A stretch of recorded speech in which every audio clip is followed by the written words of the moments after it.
Welcome to LOA Today. I'm Walt Thiessen. With me today is abundance teacher and money coach, Jody Lynn Craven. This is your daily dose of happy. We are so happy you decided to join us today.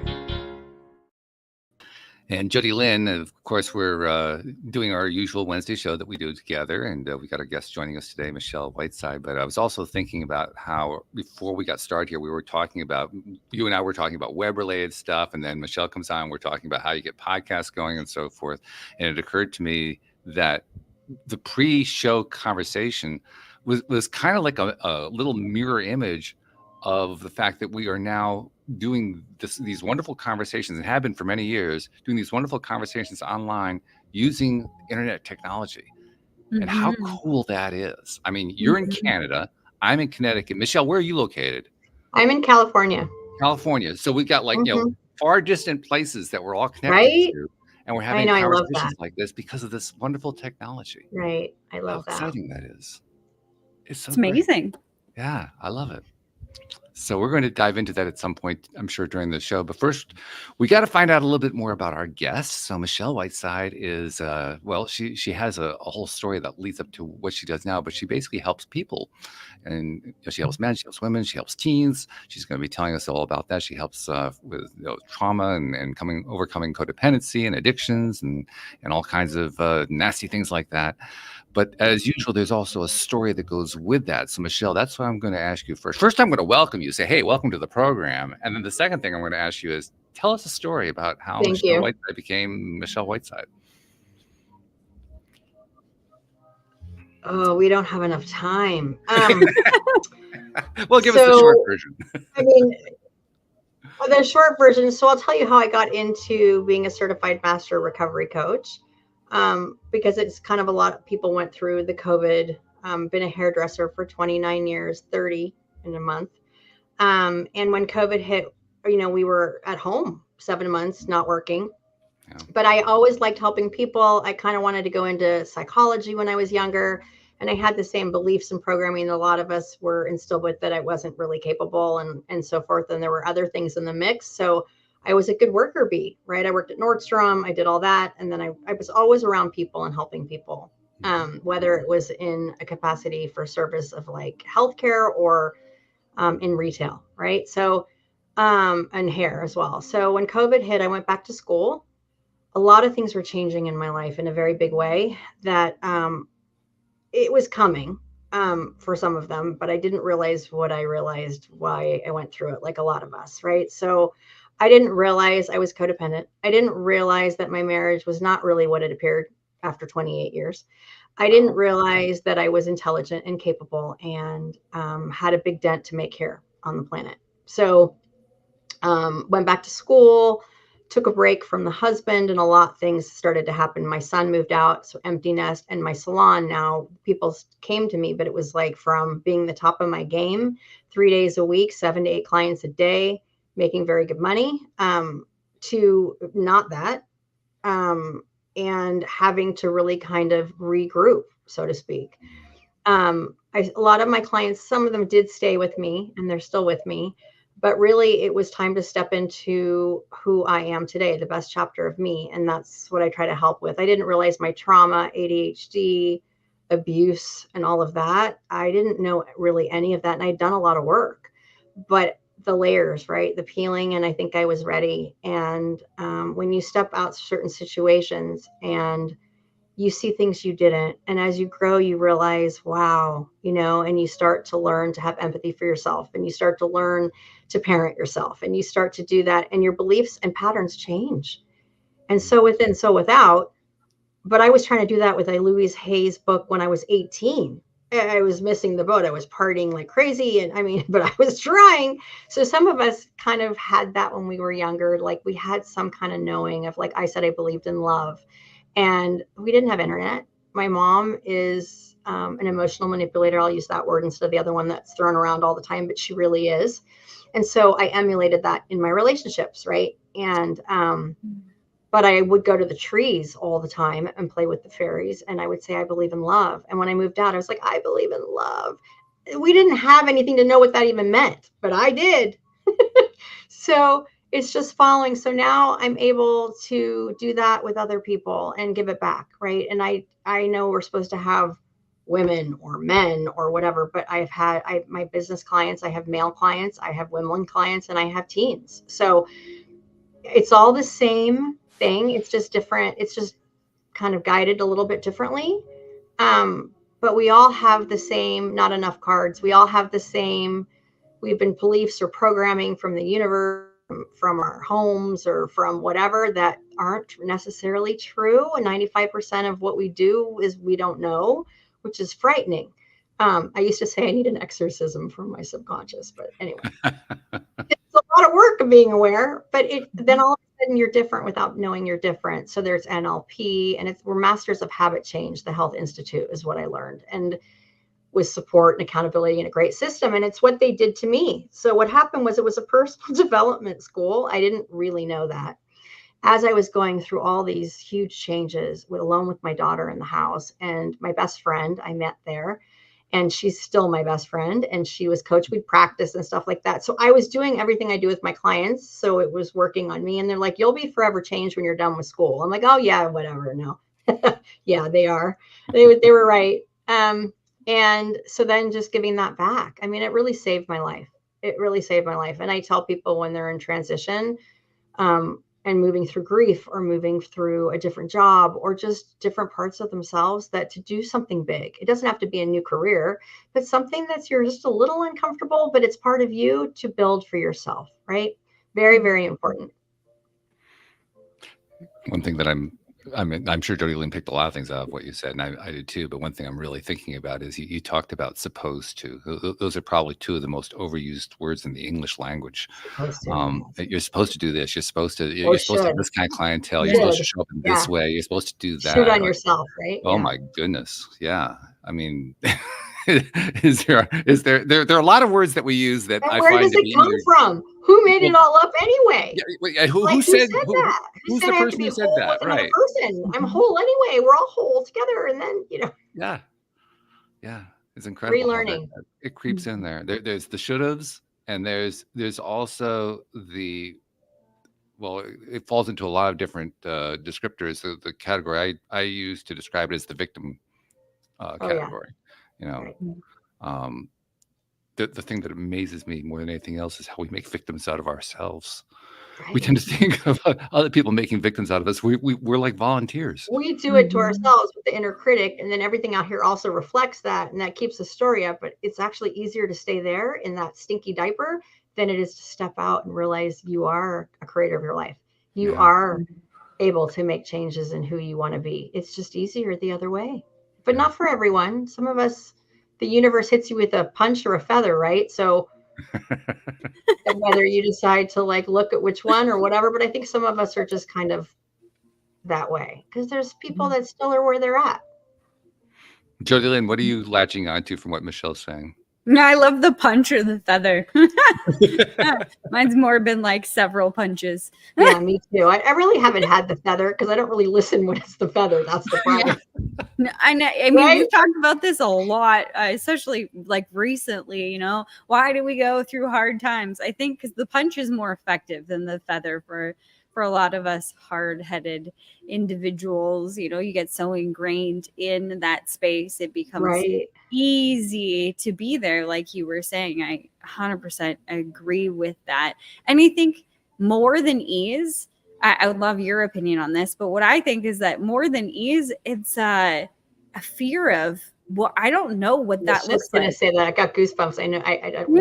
Yeah. I know what this stinky diaper looks like, smells like, feels like, everything. Right. It might be shit, but at least I know. Exactly. It's the fear of the unknown. Yeah. And we make it fear. So we're fear of the unknown, but the unknown can always be better. It can't get better from where that shitty diaper is. Yeah. It's going to stay there and get worse. At least you have it helped me a lot to move through, but it actually could be that,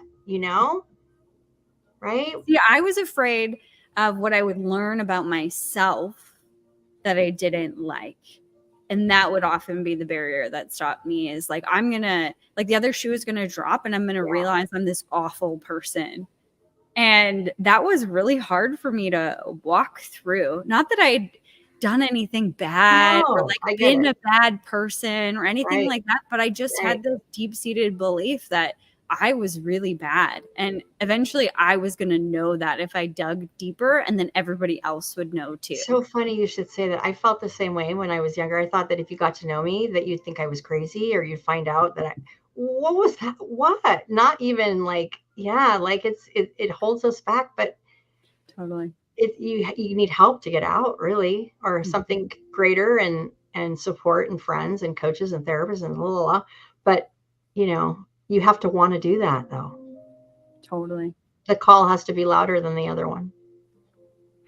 So why do you think the call does tend to be louder for certain people than for others? Do you want my opinion on this? Chosen ones. No.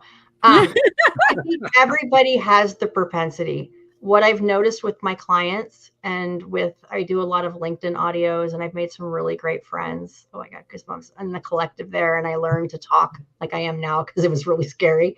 But what I noticed from the people that I'm in contact with that are doing big things with big hearts, and we've all been through a lot. And I don't know if it's because we are empaths, like in the very beginning, or, there's different theories of how that happens, or if that my thing is, in order to be of service, right? In order to be really helpful, I think we have to go through challenges that become gifts to help somebody else. And I know that there's theories. I believe that I said at a certain time at 2:00 in the afternoon that I was going to sit with Walt and Dodie Lynn, and we're going to talk. And this is what you guys are helping me work out. And this is what I'm helping you work out. We don't remember. And some of us go, boy, did you really rip off that Band-Aid? My girlfriends are like, you're stubborn. But I go, God, like, I'm not coming back. But I mean, I think the adversity that we go through is really for a bigger purpose. I just, because not everyone has stuff, but where it is for them too. Like, their stuff might be not as dramatic, but to them it's the same. But that waking up part, or the part to use that to help and as a gift, that's really the people are all pretty much the same hearts that way. Like I think we just, maybe, I don't know, been around a few more times, or I do believe, I believe that it's divinely inspired. That's what I think. Different ages of souls, or different, we're supposed to be what we're doing here, right? And I don't think everyone gets or decides to do what some of us are doing or had to go through. But we don't know that then. We just were going through hell, or keep doing the same thing over again, expecting different results, or drugs, alcohol, food, sex, gambling, just being miserable, right? And some people, not many, break through from whatever that is in order to do something here. It just sometimes takes a little while. Some are quicker, some are slower, right? What's your take on that, Lynn? Why do you think it takes so long, or why do you think some people break through and others don't? Because of comfort. Yeah. I think comfort. I think we lack empathy in our society, and I also think people want things now, instant gratification kind of thing, and they don't want to be uncomfortable. I mean, frankly, who wants to be uncomfortable? I don't want to be uncomfortable. Still don't like being uncomfortable, but I also know the gifts of being uncomfortable, right? Like, I know that, do it anyway. And that's the thing. Even if it's uncomfortable, even my clients, you take them just a little bit uncomfortable, not hugely so, but enough, and then it shifts. They get self-esteem and trust, and then it opens up a whole new thing. But people don't want to. It's like feeling. It's like they don't want to. And I think a lot of it has to do with timing. I think that there's the divine intervention side of things, or divine inspiration. And I think that call, depending on the reason you're here, because I think we're all here for different purposes. We're all here to awaken at different times and speeds and whatever that looks like. So I think that call over your lifetime just gets stronger and stronger and becomes that punch, depending on what your purpose is. Like, if you're here to help the world ascend, you're probably going to get it a little bit earlier. I'm in that forum. I could talk like that. I could talk all about it. I don't really know, but I totally agree with you. And I got chills when you were talking. So for me, that's true. My gifts have been, I was told they'll come out when I stop taking care of everybody else and start working on me. And that's true. But like what you said, I really do believe that. I do. I believe that it's our job. And I believe that we're supposed to be doing X, Y, and Z, which I'm not sure what, but I know I'm on my path, and you probably know, and you probably will too. And there's nothing like that. I get really choked up because I've been through a lot, like a lot of people, but I have to tell you, like 4 years ago, that I would have purpose like I have now. And no one, I didn't go looking for purpose. It just is here, right? Honestly, I went looking for purpose, to be perfectly blunt. You did? I really did. I mean, it's not like I didn't have just crap going on that motivated me, because I did. But one of the things that I mean, you mentioned, for instance, how you were grateful that so much of this started to happen to you at a young age. Excuse me. I'm all choked up. I didn't start really diving into this stuff till I was in my 50s. Oh. Up until that point, I was pretty much lost. I was lost too, though. I mean, I really didn't have any idea of what my purpose was. I was pursuing a purpose that had basically been handed to me through my experience, through my family, through colleagues, and so forth. And I didn't know what I wanted to do, and I didn't know what motivated me. In fact, that's kind of where the crisis came from, because the crisis came from me just kind of, first of all, running into a financial wall, and second of all, realizing that as I was running into that wall, I was doing stuff that I really didn't want to do, that I didn't enjoy at all, and I was getting no value out of. Right. Yeah. But how many people stay there and do that, and you didn't? That's the thing. There's a lot of people in I don't know jobs how you do that, actually. To be perfectly honest, I don't know how you stay in that place, because it was I don't so really painful. either, even though I don't know if I would have gone that deep. But I mean, there's a lot of people like that they think that's what they have to do. Mm-hmm. And when you're in alignment with what you're supposed to do, everything works out. It's uncanny. And the other side of this, or another thing to look at, is we're in a space of contrast in this third dimensional reality. So if everybody was awakening to their purpose and doing all their things, we wouldn't have that contrast of not. So maybe there's also another purpose, and them not waking up is to show. I've read a lot about that they have their purpose, and if we wouldn't see the rain if there wasn't the sun, right? And that's true. And I think it's hugely whatever, but I think you're right, because we wouldn't know, right? And we also, I mean, there's so many people ascending, waking up, and that one of my things on my thing was my job was here to help people awaken. And whether that's teens, because even though they're supposedly already, or like kids are already but I still think awaken, because they still had the same beliefs and same programming, and the trajectory of their lives. Like even my kids were saying, if people were doing this, we wouldn't have ended up here, right? Like it's the thing missing from our schools, right? There's that connection, that soul connection to self, and then something greater. So yeah. I'm curious, since you've been working with teens, I have another co-host named Joel Elston, who does a lot of work as a coach, particularly with teens who are like in the foster care system, or that's what I do. A little more trouble. What's her name? His name is Joel Elston.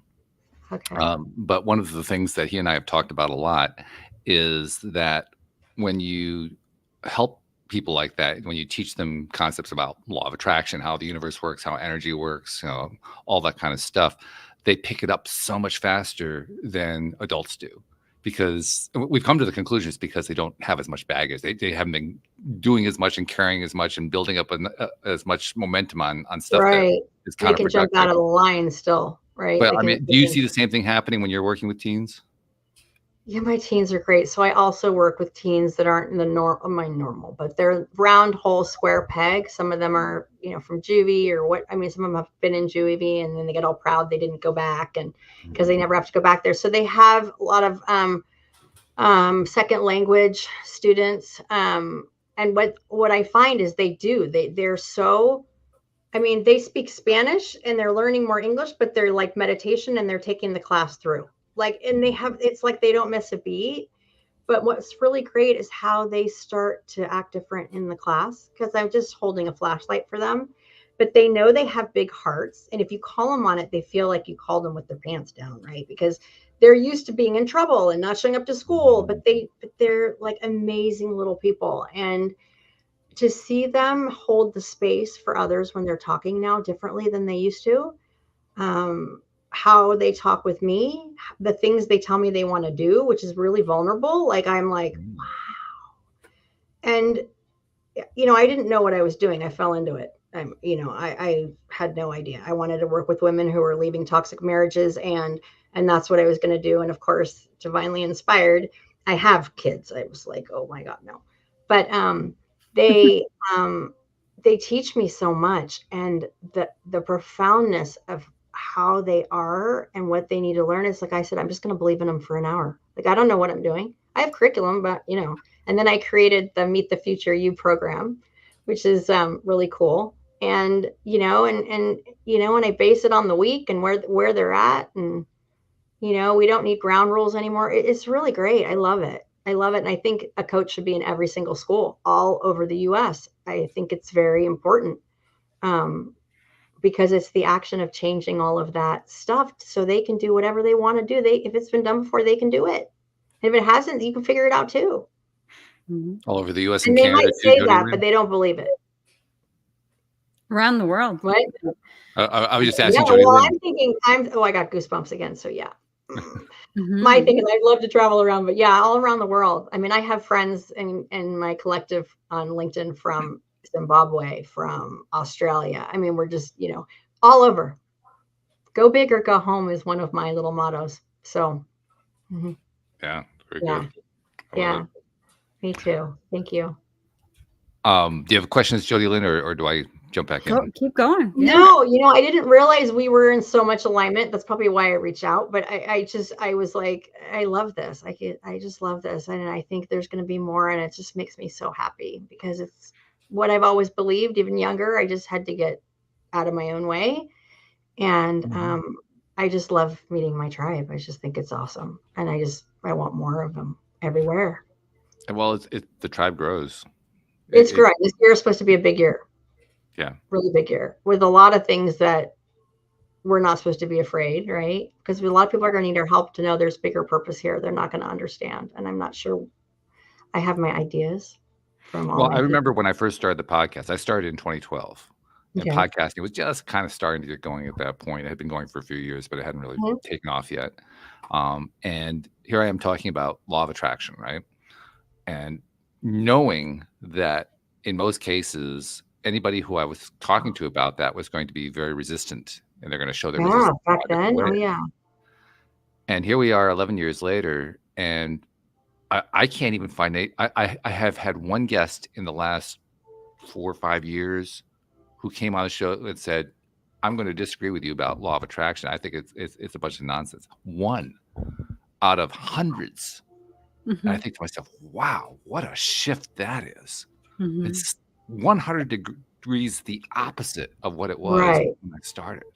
Do you think that's because of the collective, right? Or is it because of who you are? And that's what you attract. It's both. Obviously, I'm attracting the people who are in the tribe, so to speak. Right. But it's also showing me just how large that tribe. I thought the tribe was like 3.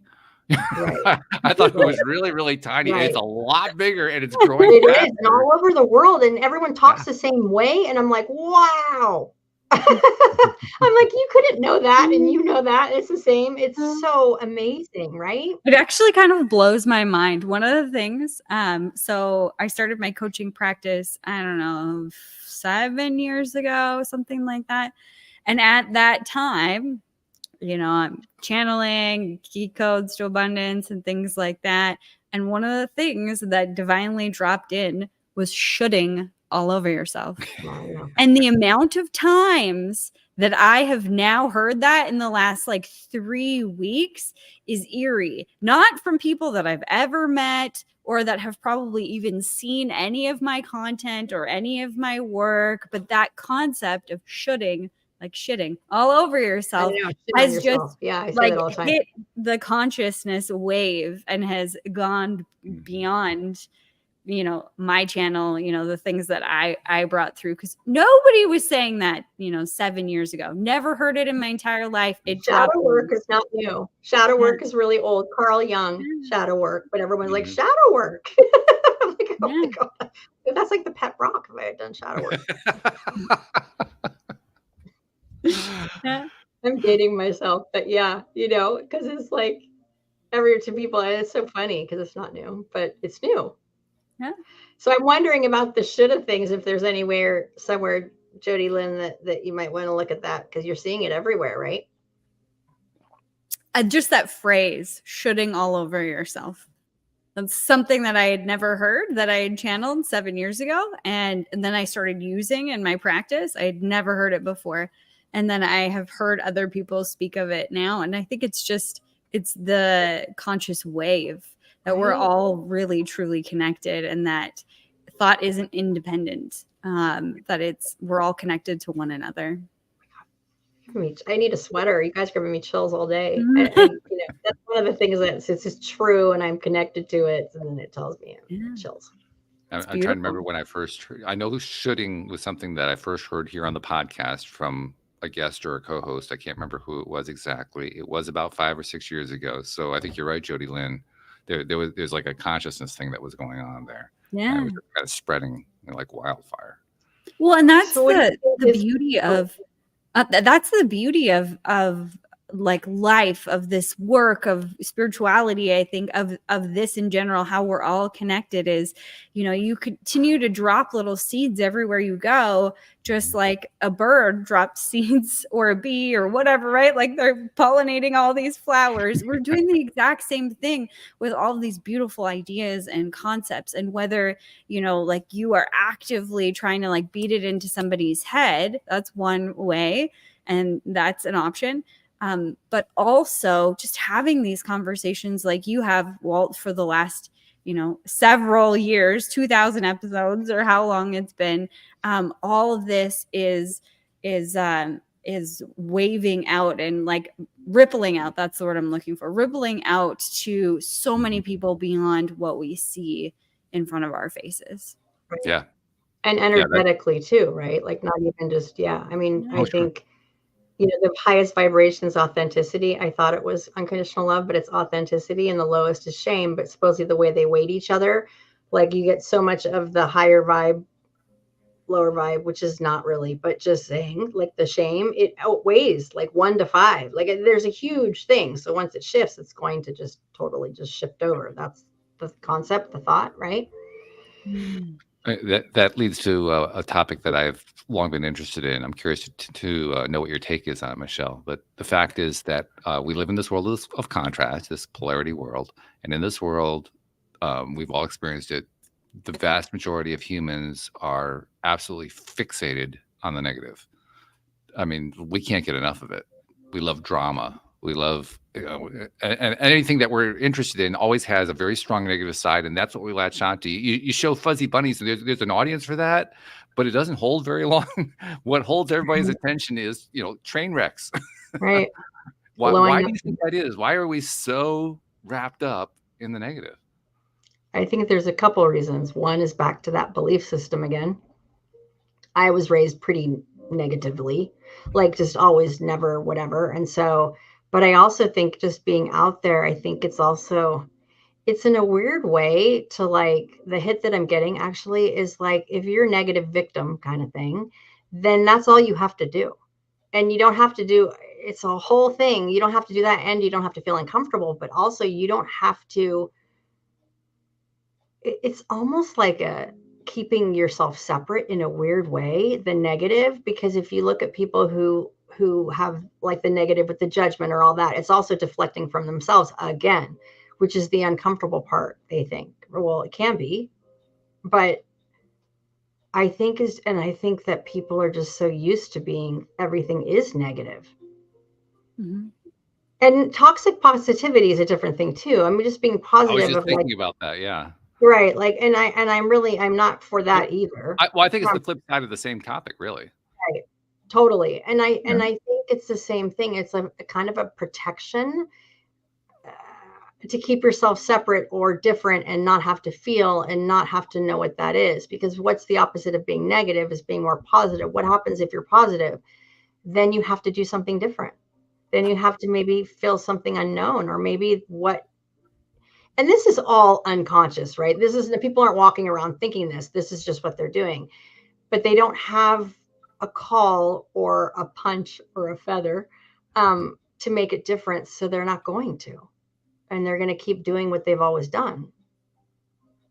People don't change unless they want to. What's that? What's your take, Jody Lynn, on this question? Well, the question that dropped in for me is, are we really attracted to the negative? And I'm mulling that over in my mind, because I think about, my husband makes fun of me. I love The Bachelorette. I love Love is Blind. He's like, why do you watch that garbage TV? And for me, it's watching people fall in love. Like, I find myself like with the covers and like, oh, it's so cute. That's adorable. And then that made me think of like the hero's journey. You know, somebody goes through something. I'm doing the reading it again. Like, actually last night I started. That's funny. Yeah. You go through something tough and whatever. And then you pop out the other side and there's this triumphant moment. Like, what if that's the attraction to the negative, is we're waiting just instinctively for that hero's journey, because we see ourselves in those to be called heroes in their struggle and their strife. But the media that we have mostly today doesn't show that other side. So we get so enamored with the first part of the story, the struggle, that we forget that there is this other side of things, and we come to expect only the struggle and not the triumph. See, I think that the whole like, I like dark movie. I like all that too, and I'll, you know, but I like dark things. I like Game of Thrones. I mean, it's like, you know, whatever. But I don't even think the people that I've come across that are more negative, I don't think they even realize they're being negative, though. Right. I don't think so. I think they don't see it like that. Like, we're sitting here and we're disseminating it, but we're from a different place. I mean, we're looking at it totally different place. They're not even thinking it as negative. They just think that's what they do, and there's no reason to question it, so they continue. Right? And I don't know why. Some people don't do that, and some people do. I don't know why some people, you know, get sober. A lot of people don't. Why are, you know, different bottoms, different things. Why are you okay and the other person's not? Doesn't make sense. I don't know. I think there's a lot we don't know for reasons we don't know. Well, that's profound. I know, right? Like, wow, you know, but I mean, I think it's all divinely inspired too. I think there's a lot that we don't understand. We do, but not from here, right? Like, I think as our souls ascend and evolve and so forth, we've been told, you know, there's a book. I love this book. It's called Sacred Contracts by Carolyn Mace. And it's old school, but she talks about, you know, all over in Greece and Rome and so forth, there's a lake that you go in to forget.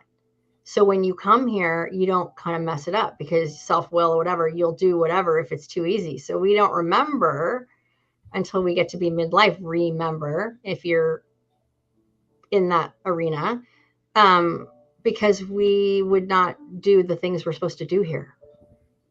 So we try to jimmy rig it somehow, or, you know, left to our own devices. So, and I don't know if those people don't wake up because we're supposed to see the polarity, right? Or we're supposed to really go up against it for some reason or another. I don't know.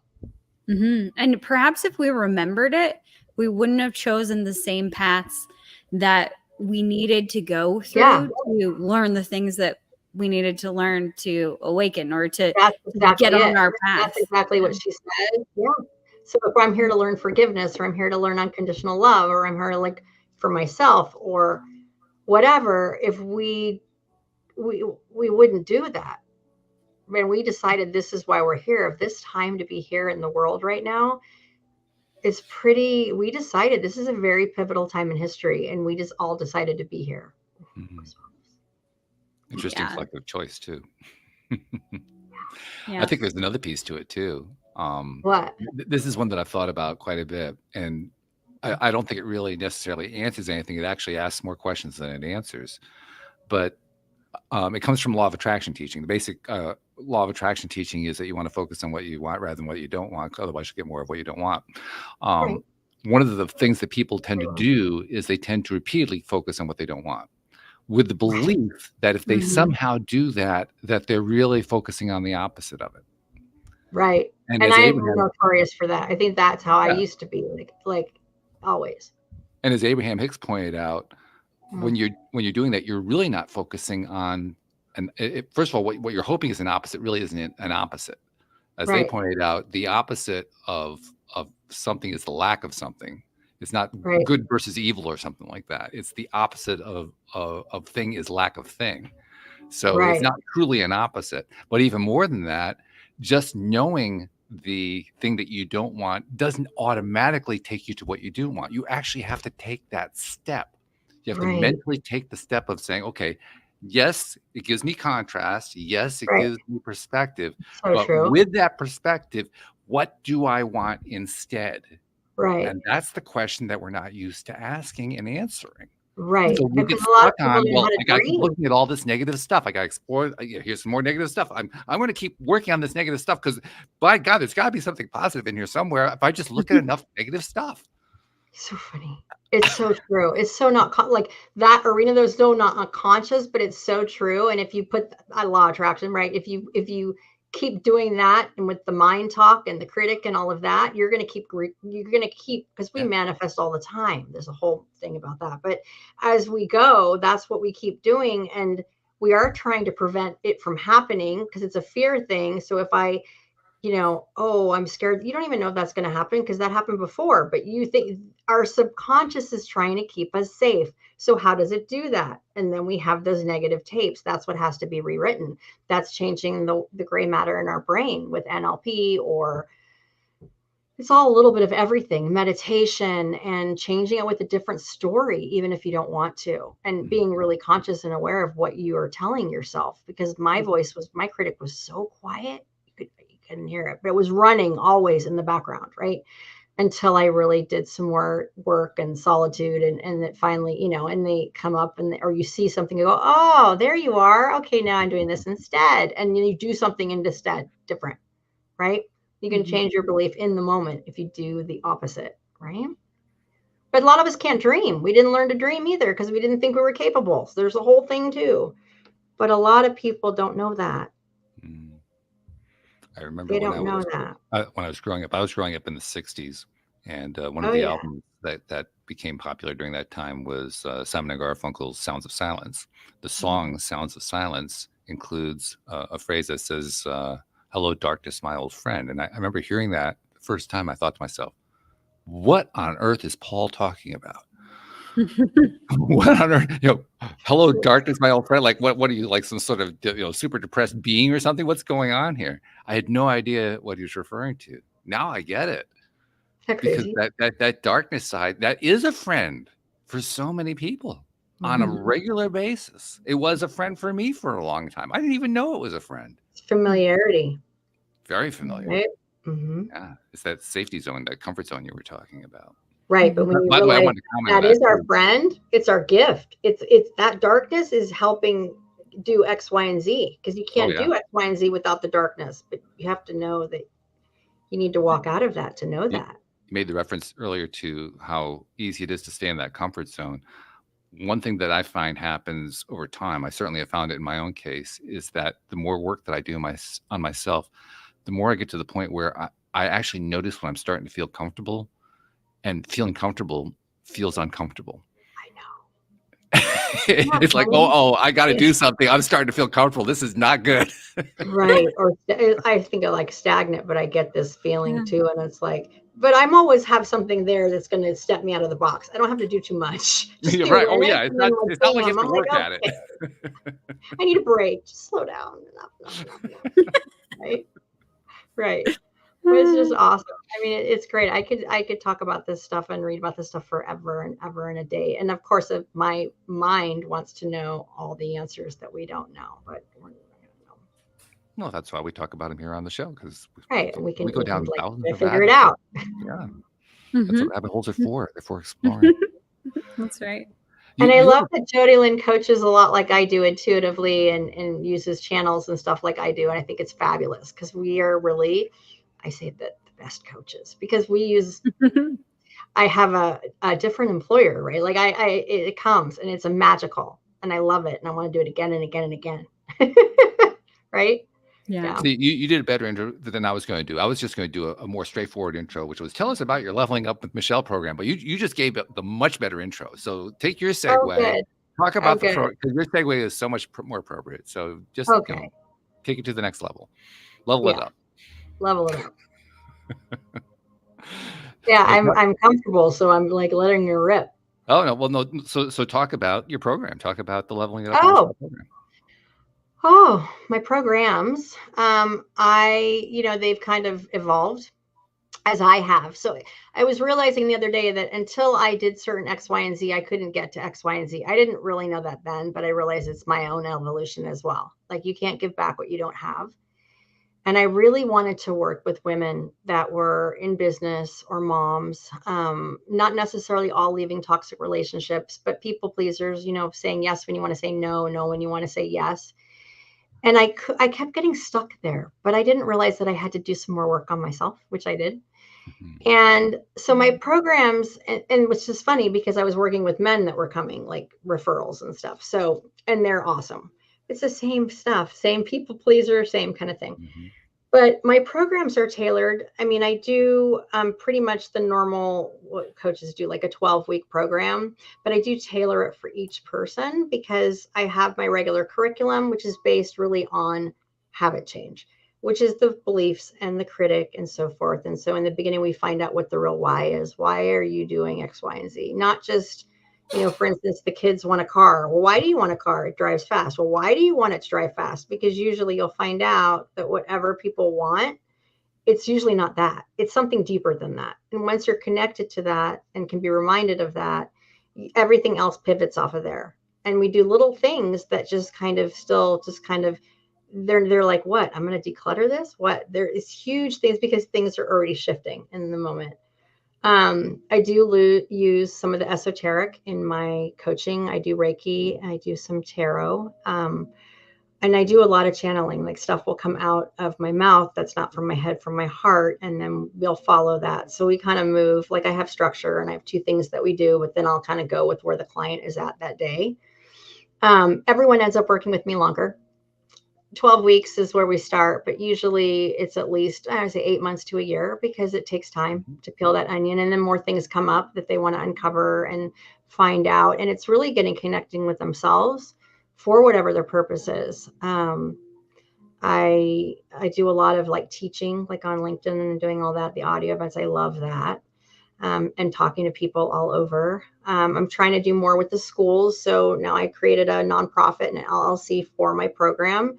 So, and I was just divinely guided. I had, me knowing what 501 like really seriously. And, and I'm reading these books I'm like, actually the books are really interesting, which I find funny that I even think it's interesting, but I'm learning, but I'm guiding it. Like that's just part. So I'm like, okay, I'm not sure. And then the next thing will come and someone will say, you really need to do a podcast. And then okay. So then that's the next thing. And then I just keep following. So, I'm still love working with one-on-one clients. I want to do retreats and things like that and more workshops away and all stuff, but I'm just kind of being followed of where I'm supposed to go because I don't know, but I'm going to show up and help people do what I did.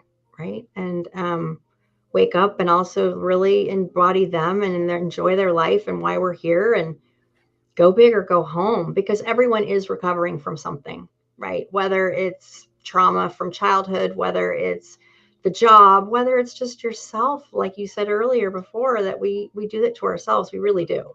We're the worst.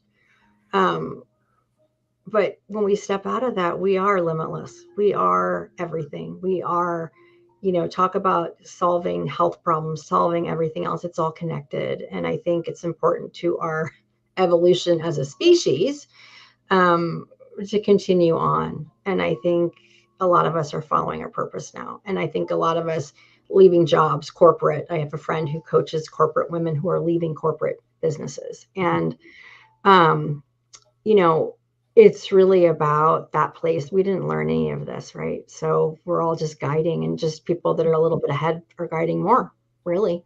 So if there's any other questions of how to get in contact with me, or I'm not really sure where we're going, but we never know where we're going. I mean, that's yeah, I part know. of Oh, it. good. We're Okay, just good. saying it's See, the I same like thing that. here. I like that. I like the unknown. I think I like the unknown. Oh, I remember first time I had Jody Lynn on was as a guest. I remember asking her, not just at that episode, but with future episodes, about how she ended up getting into the channeling. And she gave us that whole story, and a really cool story. I'm curious, how did you get going with channeling? I mean, what did it just come on you at some time, or did you go out of your way to find it, Michelle? Or I mean, like, how did you actually go on? So I didn't know. I knew I was intuitive, and I was able to vet people on the phone when I talked to them energetically. I didn't know what that was then, right?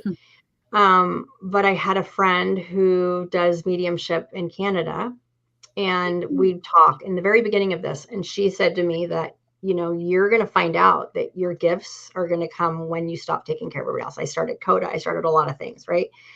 And so as a kid, I was always doing these things, right? Like, but I didn't see, when you do something for so long, you don't know that you're clairaudient, but you're doing it because it's part of who you are. Doesn't everyone think that way? And they don't necessarily. And so it wasn't that I tried. I just more and more with more, like, I do work on myself, and I meditate, and I have spiritual friends, and we do things, but it really is kind of dilemma. It's just coming, and it's coming more and more. It's kind of hard because I'm like, well, I wish I would have known that that person was going to walk through the door. I knew that, but I didn't know that it was that thought. There's all of that too. But like I said, it's actually owning. I think everyone does this, right? I think everyone has this access. But a lot of us were doing this without knowing it. And so it's kind of coming to reacquaintance with it, because we've been doing this anyway. We just didn't know that it was called this. And using it for our work, like being really present and knowing that that's what's happening, that is like awesome. And then the more comes, and then more, and then you're like, shoot, I was on fleek yesterday. Like, it's just pretty cool. But I'm not trying, because when you try, nothing happens. You know, that is, oh, please, please, please, please. It doesn't work that way, right? Like, it doesn't. So it's a way more organic. I don't know what Jody's story is. I didn't have a burning bush or anything. I've just had little pieces of opening a little up and then going, oh, okay, well, I'm going to come out of the closet now. Yep, I do tarot. And I'm doing tarot collective readings on LinkedIn, which to me is like, LinkedIn was a place I wasn't supposed to be because everyone went to college but me. But it's LinkedIn. LinkedIn's actually really amazing now. Like, it's changed a lot. But I'm doing readings with a girlfriend of mine on LinkedIn. And I'm like, I'm business and I'm woo-woo. And that's me, right? And I'm not ashamed of it. But for a while, I'm like, yeah, I do that. Right. Right. So, I mean, I've always had that propensity, but I didn't realize what that was, or the strength, because I didn't fill my cup up like either. Like, I was using it for evil, not good, right? Pretty much. You were working against yourself. Yeah. I can never say the word, the borealis, the tail that goes in circles, that keeps fighting its tail and fighting its tail and fighting its tail. And some of us have to just step off. Right? Right. I think it's fascinating how different people come at it in different ways. And Jody Lynn, you feel free, you can jump in and tell I want to know your story. It started to drop in like throughout my entire life. You know, I would just know certain things about people that they never told me, or know to go intuitively in a direction or two. I have a financial brokerage, so I would always feel into the people that I'm going to meet. And then I would just know how to carry the conversation and to get to like the heart of the matter, and how to, you know, pull them over the grapes so far, like just get them where they need to go so that we can move forward with whatever they needed to do. And I, again, didn't know that I was doing any of this. It was just natural to me to follow that intuition. And I would start testing it as I started learning more, and, you know, whatever, like, where should I go? And like flow with faith. And then about 6 or 7 years ago, probably 7 years ago, that's when it really started to come forward with this information, like just stuff that I knew that wasn't me. It wasn't my voice. It wasn't the way that I would speak, whether it was the cadence or the actual words. I didn't talk that fancy. So words would drop in and phrases would drop in about abundance, around money, all of these things. And I would write it down and be like, wow, that's a profound question. And I wouldn't know really where the information came from, but that's how the keys started to come in. And then I realized that somebody had said, yeah, that's channeling. And so I started doing it more fluently. And then I found a teacher and she taught me how to turn it on and turn it off so I could have a little more control and have a little more clarity and know who my guides were and protect myself. And yeah, and that kind of led me all here. Yeah, I love that. I love everything you said, and I totally relate. And I also do the same thing. I just thought I was a good salesperson, right? Yeah. I mean, really, I was just good with people, right? But like putting my hand on the tree, this is my new one. And I think as we start doing more and more is opened, it's like you're like, okay, you can handle this now. You know what I mean? Like, okay, you're gonna believe me now? Okay. So putting my hand on the tree, I ask for a word because I go hiking to the sunset with my dog every night. Like we go hiking and running. And I put my hand on the tree and I ask for a word, and I always get a word and the first word, and then I write it down, and it's kind of my little thing. And it's not, there's no voice. It's kind of a knowing. It's different. I don't hear a voice. I usually don't hear, well, I do, but that's not the voice. That's not that voice. It's more of a knowing. It's more of a knowing, and a lot of synchronicities and downloads and things, like asking a question in the morning. And I tell people, ask a question, it will be answered. It's always very quickly, right? I don't ask for things like patience and things like that because we're no, you've learned your lesson. Because it's like, yeah, well, you're going to teach me how to do that to get there. No, thank you. We're good. We're all good. We're all good. But yeah, I love it. I love it because you know what? I always it feels like everyone's, I know my secret because I've always felt like this. And I go, oh my God, everyone thinks this way too. It's kind of like this club because, a long time ago, people were like, oh, okay. You know what I mean? And now I'm like, Jolene, I'm going to let you carry the conversation. My cat's in distress. I'm going to be right back. oh no. Yeah. You got to go. Absolutely. Yeah, it's funny because the same for me. I always felt like when this stuff started to really turn on, I was like, oh boy, my friends are gonna think I am weird. And they love it now. Yeah. Yeah, right. Absolutely. Right? I get lots of people who ask, like, how do you know that? I just do. I and then don't you start know. to become right. Like at first you're like, well, and then you're like, Yeah.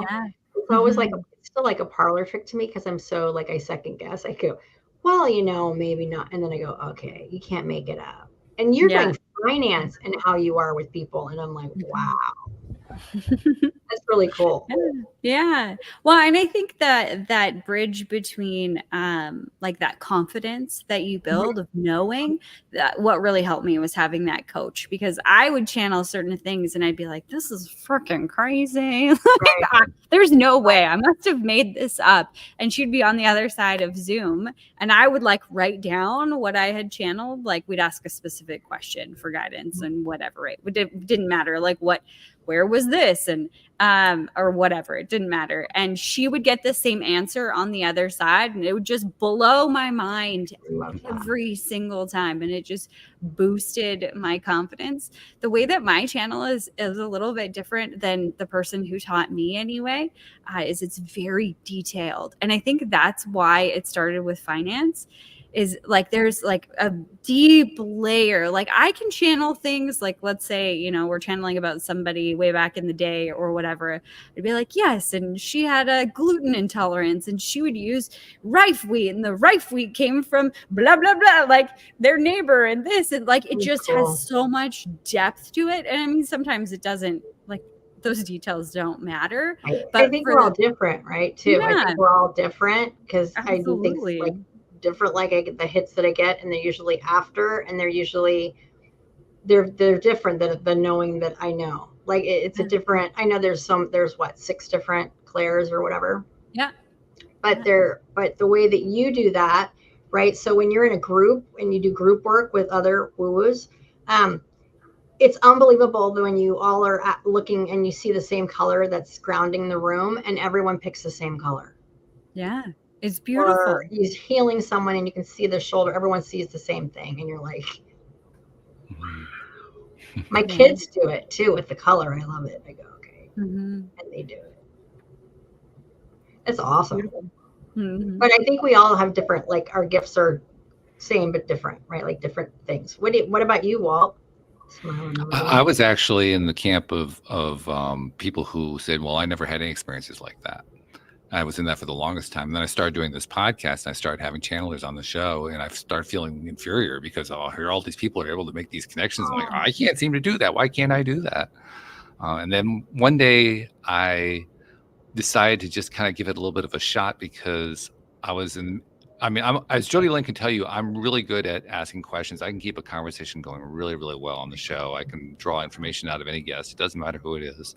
But every once in a while, I'll reach a wall and I just can't seem to figure out where to go next. And, so sometimes I would force it, I'd go back to something they said earlier. I try to find some way to keep it moving. But one day I decided to just see if I could like draw from the universe the way that channelers do. So I just kind of decided I'm going to open my mouth and see what happens. I was a little scared, like, because I'm recording, right? And this is actually going to go out. Oh, good. You're uncomfortable. It works. But I just opened my mouth to see what would come out, and stuff started coming out. And I started asking questions and saying things and making commentary and so forth. And it was a very strange feeling because I didn't feel like I was saying anything. To me, it just sounded like there were these sounds coming out of me. And it was, I have a pattern of not listening to my own podcasts. That was the first podcast in years that I actually listened to afterward because I wanted to find out, did it make any sense? And actually it made a lot of sense. Even? What episode was that? It was like, I don't even remember what the topic was. It was about 6-7 years ago, something like that. 5 or 6 years ago. And you don't remember what you were saying as you were whatever comes out of my mouth is going to come The only thing that I remember was playing it back later and saying, wow, that was profound. Yeah, that's cool.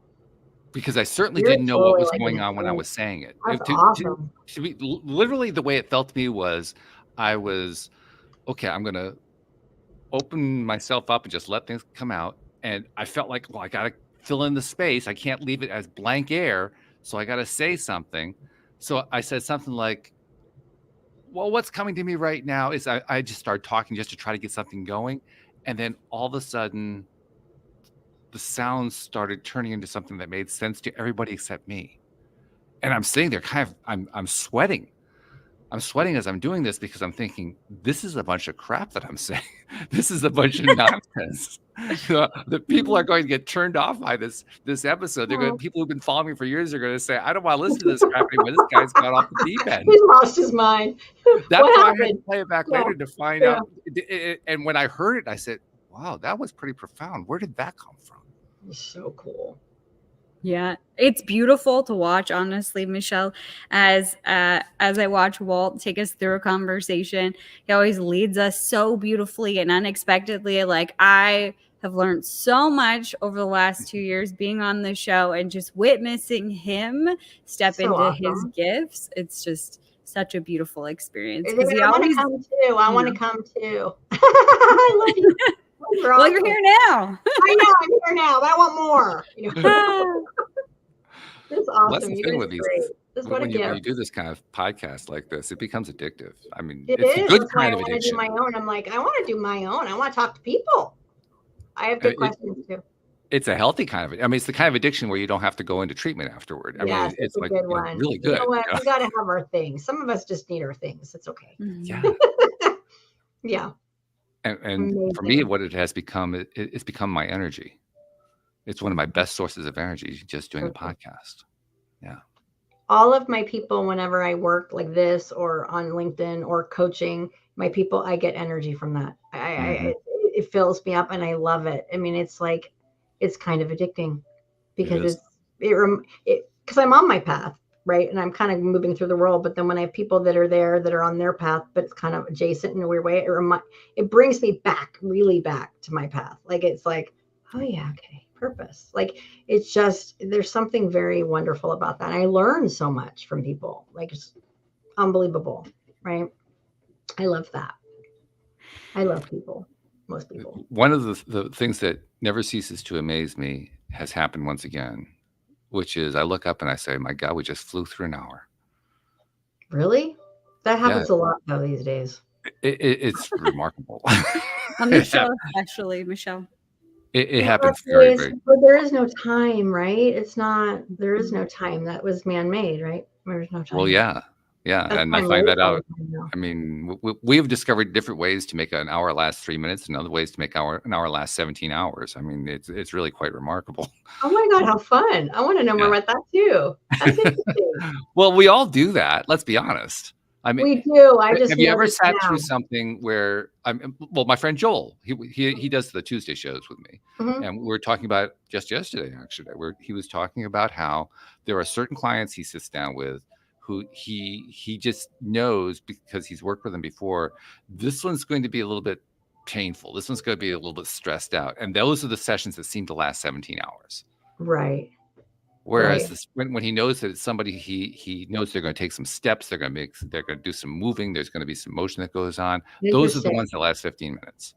There's like resistance for the other ones because they have their own resistance, right? Yeah. Right. So we perceive that the whole thing has stretched out, or we perceive that the whole thing has sped up one way. It's all perception. It's funny how when you start waking up, how your time changes. Like I never was late before, ever. I was early, whatever. And now I have to really, because the way that I am so present that I'll be late. And I'm like, what is that? It's like, oh yeah. I go, it's only been 5 minutes or it's been 10 minutes. It's like I have no concept of time anymore, even though I don't know if I really did, but I'm aware that my concept of time now is right. But that's the way I think we're supposed to be. Right. When are your guys' birthdays? I'm curious. Mine's in May. Yeah. Do you know your moon? July. Do you guys know your risings and your moon signs? Mm-hmm. Yeah, I'm a sun Taurus, right? Sun Taurus, Moon Cancer, Leo rising. Oh, I'm Cancer. All three, really? Mm-hmm. You're a double. Oh, wow. Yeah, that's finance, huh? Wow. That's cool. I love all your constellations. I'm a Pisces, Virgo rising, Capricorn moon, which you seem very, but I'm Pisces. So yeah, you have Cancer moon. That's my best friend's Cancer moon, and you have all Cancer. I love Cancers, but Tauruses are fabulous too. You guys are grounded. We all get along in the thing, whatever. I just ask. I've asked everyone since I was a kid. The sun and the rising. I mean, your moon and your rising sign are more important than your sun sign, actually. But I just like to know who, because I can feel you guys. So I'm like, what's your sign? What's your sign? Love it. Well, speaking of signs, we need to have one particular sign from you, and that is the sign of how people find you. Mm-hmm. So I'm all over social media like a maniac because I was told to do it, and it was really uncomfortable. So I'm on. There's a theme. Really, I know in the beginning I was making videos, and then my friend said just make them, and then I would make them, and then I went on TikTok because I could hide there. I thought there was no family, right? Like there's no family, and I could talk about whatever, and because I have tips and I do a lot of things. So I grew on TikTok. So, I mean, I have probably the most followers there, but I do Instagram as well, leveling up with Michelle _ You can go to my website, which is Leveling Up with Michelle, and you can reach me there, and you can even chat with me off of there, I believe now. Yeah, I mean, you can really, if you put me in, you'll probably find me because I'm everywhere. She's everywhere. And it's great. I like that because I'm making some great connections now from there and so forth and everything else. But yeah. Beautiful. Yeah.